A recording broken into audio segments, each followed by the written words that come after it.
Question try करते हैं। बहुत ही इंटरेस्टिंग क्वेश्चन है, ऐसे क्वेश्चन आपको नहीं मिलेंगे एनसीईआरटी में।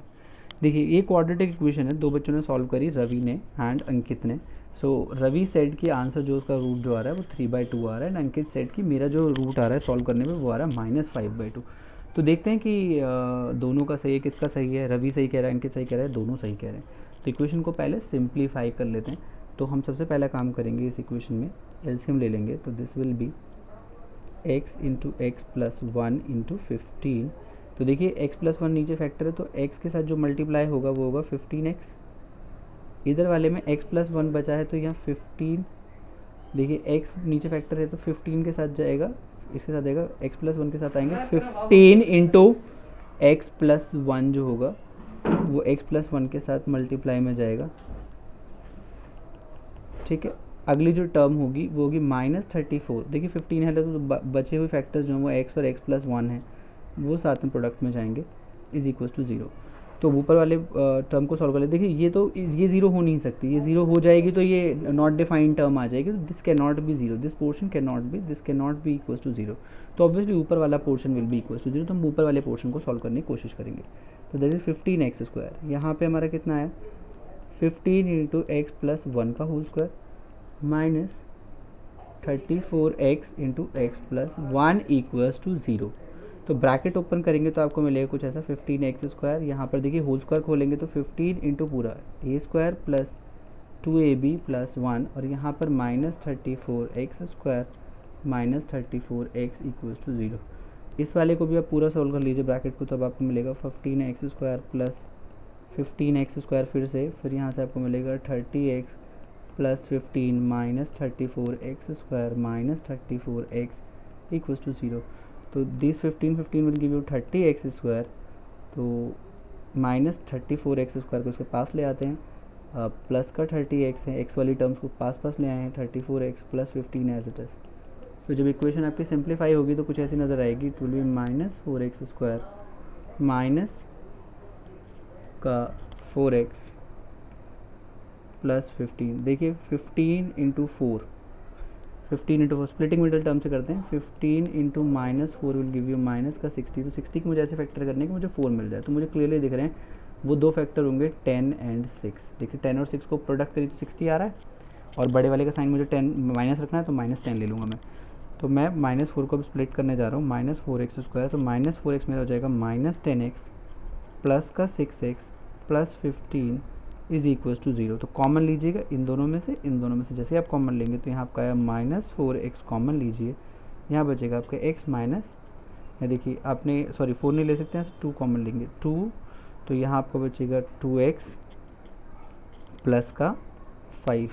इधर से हम क्या कर सकते हैं 3 कॉमन ले सकते हैं, तो अंदर बचेगा 2x प्लस 5 इक्वल्स टू 0। तो यहाँ से जो कॉमन फैक्टर हमारे पास आया -2x प्लस 3, एक फैक्टर है, दूसरा फैक्टर है 2x प्लस 5 इक्वल्स टू 0। अब इन दोनों फैक्टर्स को जैसे आप सॉल्व करेंगे तो आपको x मिलेगा -3/-2 which will give you 3/2, and यहाँ से आपको जो फैक्टर मिलेगा वो x होगा -5/2। तो देखिए ये दो कहाँ पर है। अब क्या बोला था, एक ने बोला था 3/2, बिल्कुल 3/2 हमारा एक रूट आ रहा है। अंकित ने क्या बोला -5/2। तो एक्चुअली दोनों ही सही हैं, रवि और अंकित दोनों के आंसर ठीक है। सिंपली सॉल्व करना है। अब देखिए ये कितना बढ़िया क्वेश्चन है। Which is the best method to find roots of this equation. आज बोलो बेस्ट मेथड कौन सा होगा, ठीक है ना, इन दोनों में से। तो अब बेस्ट मेथड देखने की कोशिश करते हैं कि स्प्लिट कर दें मिडिल टर्म को, या फिर क्या करें, देखो स्प्लिटिंग द मिडिल टर्म से अगर करने की कोशिश करें तो एक्चुअल में हमें 5 इंटू 2 विल गिव यस 10। तो हमें 10 के ऐसे फैक्टर चाहिए कि मैं प्लस या माइनस करने पर 7 आए। तो क्लियरली दिख रहे हैं 5 और 7 ही काम, 5 और 2 काम कर सकते हैं, उन्हें ऐड या सब्ट्रैक्ट कर लो। तो सबसे पहला ऑप्शन ही मोस्ट अप्रोप्रिएट ऑप्शन है। बाकी दो गलत क्यों, देखिए 10x और -3, 7x तो दे रहा है, पर इनका प्रोडक्ट जो है वो आपको -30x देता है, पर हमारे पास 10 आना चाहिए। तो ये ऑप्शन भी हमारा डिस्कार्ड हो जाता है। Using the method of completing square x² plus 7/2 plus 5। देखिए अब यहाँ पर हमें नहीं समझ आई, क्योंकि यहाँ पर 5/2 आना चाहिए था अगर 2 कॉमन ले भी रहे थे। तो यहाँ पे using the method of completing square to get this, तो ये वाला भी नहीं है सूटेड। तो हमारे पास first option is the correct option. कुछ क्वेश्चन देख के भी हो जाते हैं इजीली। अभी वाला क्वेश्चन देखते हैं, which is the correct way to verify. बहुत आसान सी कंसेप्चुअल नॉलेज के हिसाब से देखिए, which is the correct way to verify that 2 and 3 are the roots of this equation. हमें पता है कि रूट्स किन्हें कहते हैं। अगर हमने इक्वेशन चैप्टर को पढ़ा है तो हमें पता है कि सॉल्यूशंस क्या होते हैं किसी इक्वेशन के।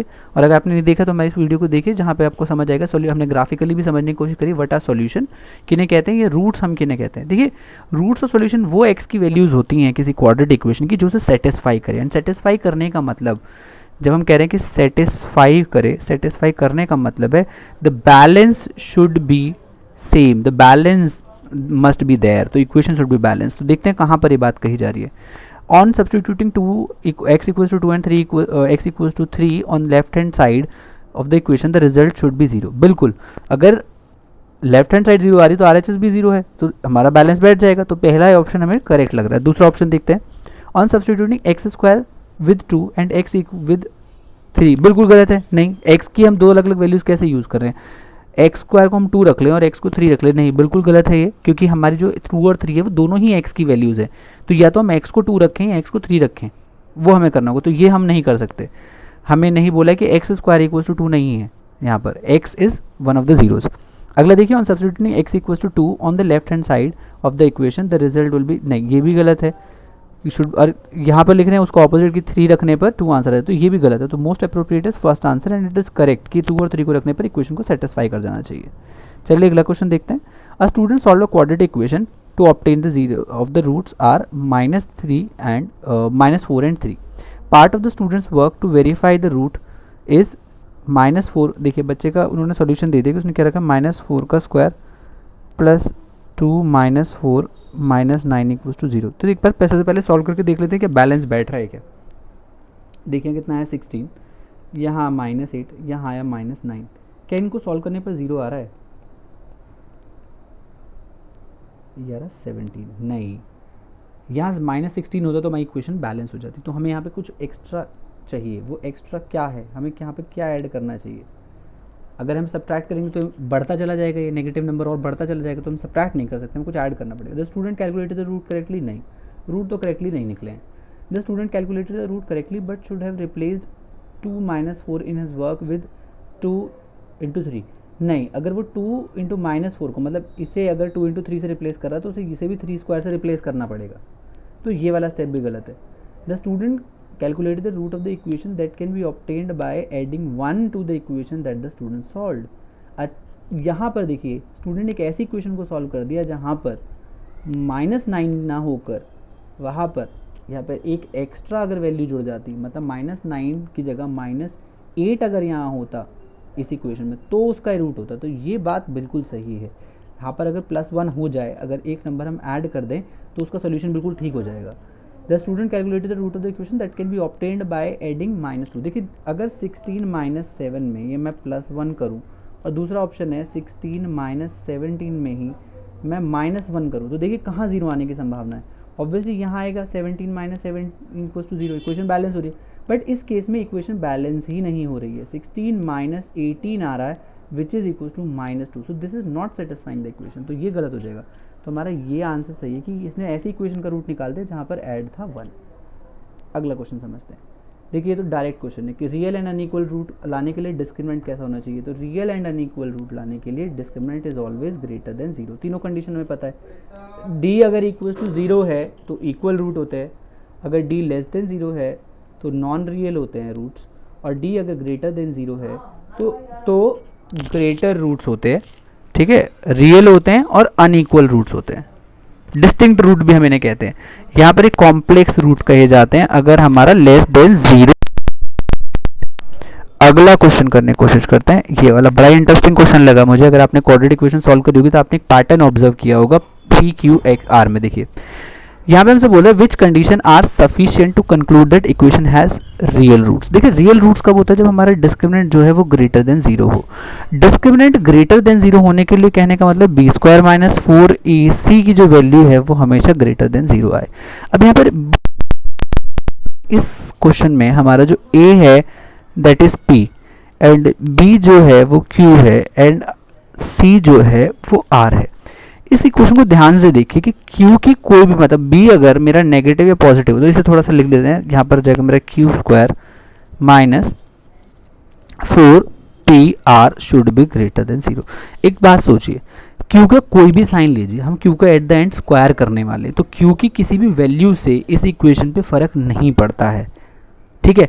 तो हमारे ये दोनों ऑप्शन तो गए, क्योंकि q की वैल्यू कहीं से कहीं भी हमारे इस सॉल्यूशन को डिस्टर्ब नहीं करेगी। हमें जो डिस्टर्बेंस होती है इससे होती है, इन p और r के साइन से। एक बात सोचिए, यहाँ पे तीन पॉसिबिलिटीज बनती है, एक तो p भी ग्रेटर देन 0 हो और r भी ग्रेटर देन 0 हो। दूसरी पॉसिबिलिटी है कि p is less than 0 and r भी जो है वो लेस देन 0 हो। और एक तीसरी पॉसिबिलिटी है कि इन दोनों के ऑपोजिट साइन हो, या तो p ग्रेटर देन 0 हो जाए और r लेस देन 0 हो जाए, या दूसरी पॉसिबिलिटी है कि p जो है वो लेस देन 0 हो जाए और r ग्रेटर देन 0 हो जाए, मतलब ऑपोजिट साइन। यहाँ देखिए इन दोनों में क्या सिमिलर साइन है, दोनों के दोनों, या तो दोनों पॉजिटिव है दोनों नेगेटिव है, यहाँ पर एक पॉजिटिव एक नेगेटिव। खुद सोच के देखिए, अगर यहाँ पर p और r को मैं 2 और 3 रख लूँ, मैं अब थोड़ी देर के लिए p को ले लूँ 2 और r को ले लूँ 3, तो मेरा जो है ये माइनस की टर्म रहेगी। और अगर मैं दोनों को नेगेटिव ले लूँ तो ये इन दोनों के नेगेटिव साइन एक दूसरे को कैंसिल कर देंगे, ये -4 अभी भी बना रहेगा। बट अगर मैं ऑपोजिट साइन ले लूँ, अगर मैं एक बार p को ले लूँ -3 और r को ले लूँ 2, देखो ऑपोजिट साइन है तो ये नेगेटिव ही आंसर देगा हमेशा। या फिर मैं p को पॉजिटिव रख लूँ और r को नेगेटिव रख लूँ, तो इन दोनों का प्रोडक्ट देखो, यहाँ pr का प्रोडक्ट कैसा आएगा, हर बार pr का प्रोडक्ट कैसा आ रहा है, नेगेटिव आ रहा है। यहाँ जो pr का प्रोडक्ट है वो लेस देन 0 आ रहा है, तो pr का प्रोडक्ट लेस देन होने का मतलब जैसी नेगेटिव हो इस नेगेटिव से टकराएगा और इसे पॉजिटिव बना देगा। तो क्यू स्क्वायर तो ऑलरेडी एक पॉजिटिव टर्म आ रही है और ये मेरा +4qr हो जाएगा। और ये +4qr कब हो रहा है, जब मेरे q and r of opposite sign, q and r of opposite sign. कहने का मतलब x का कोफिशिएंट, एक्स स्क्वायर का कोफिशिएंट है जो कांस्टेंट टर्म है, उन दोनों के ऑपोजिट साइन हो जाए। तो ये वाला ऑप्शन सिर्फ और सिर्फ पहला ऑप्शन है। ये देखो मैंने सिमिलर वाले को भी डिस्कार्ड किया अभी, तो आपके पास पहला ऑप्शन सही होगा। अगला देखते हैं, इस क्वाड्रेटिक इक्वेशन के for what value of k are the roots of the quadratic equation 3x square plus 2kx plus 27 equal to 0 real and equal. देखो रियल एंड इक्वल, तो हमें पता है रियल एंड इक्वल कब होता है, जब d मेरा 0 हो। d कहने का मतलब discriminant b square minus 4ac equals to 0 हो। तो फटाफट से यहाँ से a b c छाट लेते हैं, a is 3, b is 2k, c is 27। तो चलिए वैल्यूज रखते हैं, b है मेरा 2k का स्क्वायर माइनस 4 इंटू ए मेरा है 3, c है मेरा 27 इक्वल्स टू 0। तो यहाँ से मेरा आया 4k स्क्वायर और यहाँ पर आया मेरा -4 इंटू 3 इंटू 27। ये -4 इधर आके पूरी टर्म इधर आके प्लस हो गई, ये पूरी टर्म को हम इधर लाए तो ये पॉजिटिव हो गई। So these 4 cancel, so k square जो मेरा आया वो आया स्क्वायर रूट ऑफ 3 इंटू, देखिए 27 को अगर आप स्प्लिट करेंगे तो 3 इंटू 3 इंटू 3 आएगा। तो देखिए ये क्या आ रहा है, ये एक तरीके से 9 का स्क्वायर है, विच इज ये पूरा क्या है, k square equals to square root में 81, और 81 में पता है किसका स्क्वायर रूट होता है, ये स्क्वायर तो यहाँ से गया, this square is not there, हम स्क्वायर रूट निकाल चुके हैं। So r is k is equals to this plus minus, दो वैल्यूज देखा मैं, तो k equals to plus minus of √18, तो k equals to plus minus का 9। So this is the option 2 is the correct answer. चलिए इस पर चलते हैं। If the equation k square x square minus mx plus 1 equals to 0 does not possess real root. देखिए does not possess real root कब, d should be less than 0, कहने का मतलब b square minus 4ac should be less than 0। a b c identify कर लेते हैं, a is 1, b is minus m and c is 1। तो values put करते हैं, तो b is r minus m का whole square minus 4 into a is 1 and c is 1 equals to 0। So यहाँ से हम सॉल्व करेंगे, सॉरी इसे लेस देन 0 रखेंगे क्योंकि हमें नेगेटिव लाना है इसे।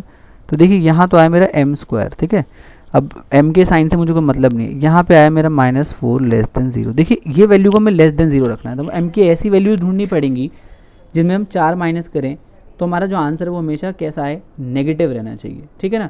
तो पूछा does not possess real roots, real roots कब नहीं होंगे। देखिए अगर 1 रखोगे आप, यहाँ पहले 0 रख के देखते हैं, 0 रखेंगे तो आंसर कितना आएगा मेरा -4, ऑब्वियसली तो 0 के लिए सेटिस्फाई करता है।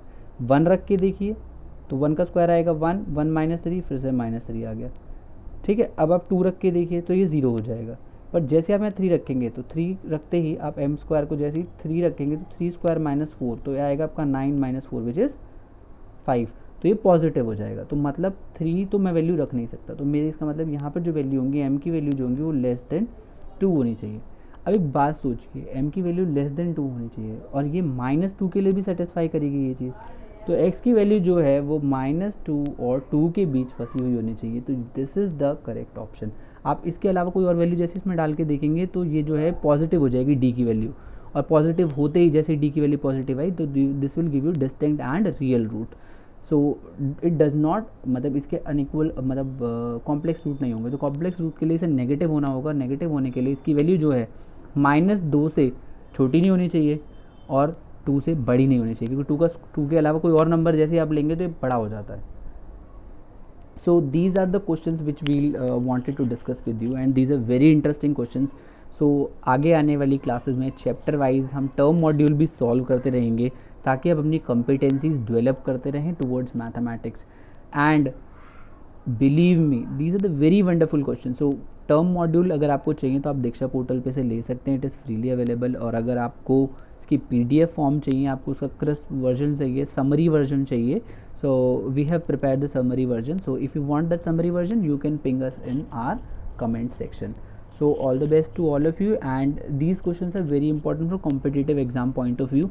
तो अगर आप आगे जाके किसी कॉम्पिटिशन्स के लिए तैयारी करने वाले हैं लाइक NDA वगैरह, तो उधर भी इस तरीके के क्वेश्चंस पूछे जाते हैं which are more of conceptual rather than cramming portion. So God bless you all, take care, stay safe, stay home, and जब भी घर से बाहर निकले don't forget to wear mask. God bless you all, take care, sayonara.